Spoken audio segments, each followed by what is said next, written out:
What video or recording is perfectly innocent, but becomes terrifying when you look into the story behind it? I saw a low-quality video that first showed a street from the view of a balcony, then the camera shook rapidly, then it ended showing a mirror. I found out about this before, but the video was footage from a live stream that a 13-year-old girl recorded of her committing suicide. The camera shaking was the phone falling from her hands as she jumped off of her balcony onto the street. The phone ended up in the room because it fell back into it. Mother Love by Queen. Freddie got most of the song recorded, but Brian has the last verse. At the studio, Freddie said he was tired and would finish the rest some other time. He never did, resting at home during his final days. Brian came back later after Freddie's death and finished the last bit. Back in the 90s, there was a segment on the Jenny Jones show where a guy, Scott Amejer, confessed that he had a crush on a male friend, Jonathan Schmitz. Schmitz was so embarrassed by the appearance that he shot and killed Amejer 3 days after the taping. Maybe not that innocent to begin with, but extra creepy knowing the truth. A video of an African gray parrot named Bud saying "Don't shoot." He witnessed his owner, Martin Durham, being murdered by his wife. Bud also mimicked both sides of verbal fights, alternating between a male and female voice. I believe the parrot testified in court. The wife was convicted. Look up the Hart family crash. One of the victims was a child who had been in a viral video/photo for hugging a cop during a police brutality protest, and later was murdered by his parents after years of horrific abuse. The interaction looks a whole lot more like a child desperately in need of help rather than the feel-good moment it was made out to be at the time. Peanut butter jelly time. The guy was killed in a standoff with police and was Snoop Dogg's brother-in-law, who tried to de-escalate him during the incident. Dr. Nasser sports medicine videos. He's one of the docs for USA Gymnastics and has had a ton of videos on his website of him demonstrating various sports med techniques and treatments. It looks professional on the surface. The thing is, some of his techniques are totally made up.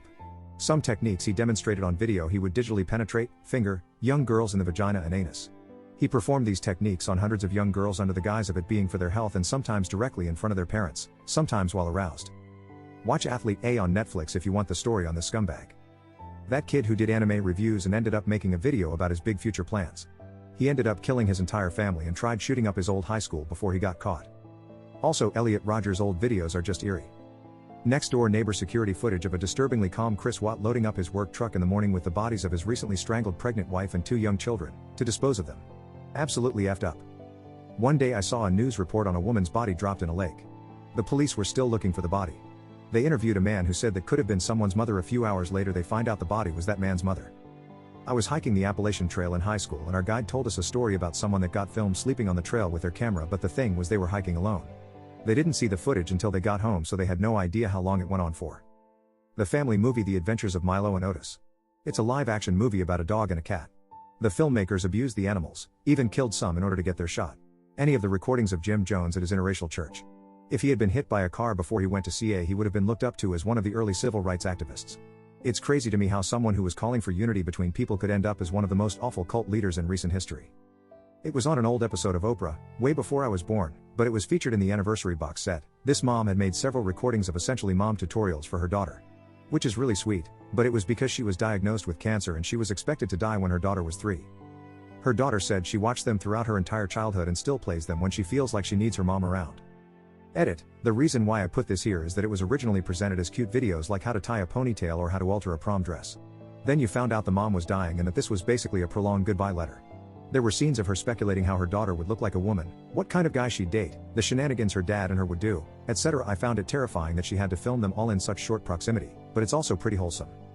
The TV show The Willis Family that had 2 seasons on TLC. The dad was super controlling of his 12 kids and wife and just gave off creepy vibes. I was shocked though to find out that he had been raping his own daughters for years, with the oldest saying that molestation started when she was 3. All 12 children were homeschooled and did dance and wrestling, but only with each other. They were so isolated from other people. He was also strict about his daughters saving themselves from marriage even though he was raping them. There's a clip from the show of him discussing all the kids building houses on his property so his future grandchildren would be close by. It's like he was trying to set up his next victims for when his daughters grew up. The worst part is the mom knew for a while but didn't do anything about it. It was a family friend that ended up reaching out to authorities, which led to his arrest and sentence of 40 years. It's super creepy to see clips of the show knowing what was happening behind closed doors. Ferris Bueller's Day Off, when you find out Jeffrey Jones, who played high school principal Ed Rooney, was convicted of possession of child pornography in 2002. There's a film called The Beastmaster. The titular Beastmaster has a large, black panther that is just a tiger painted black. Apparently the black paint was toxic, and the tiger died as a result after filming concluded.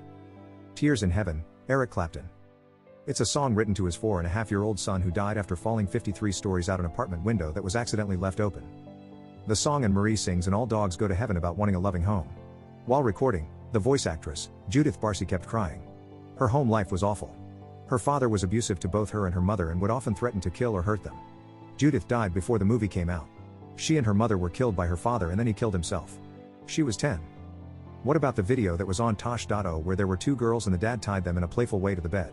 But it was really like a pedo tutorial on how to do this to kids so the pedo could do what they wanted. Tosh said on the show it was creepy and the guy's whole YouTube channel was weird. A few months later the FBI or something investigated it and it turned out the guy was a pedo abusing the girls and exploiting them on his kid's YouTube channel. That video looked creepy innocent until you find out the real story. The 2007 movie Waitress. It's about a small-town waitress with a passion for baking who struggles with an abusive husband and an unwanted pregnancy while trying to find happiness and love. It's a sweet and really heartwarming film, and it has some big-name stars Kerry Russell, Nathan Fillion, Andy Griffith, but most notably to this post, Adrienne Shelley.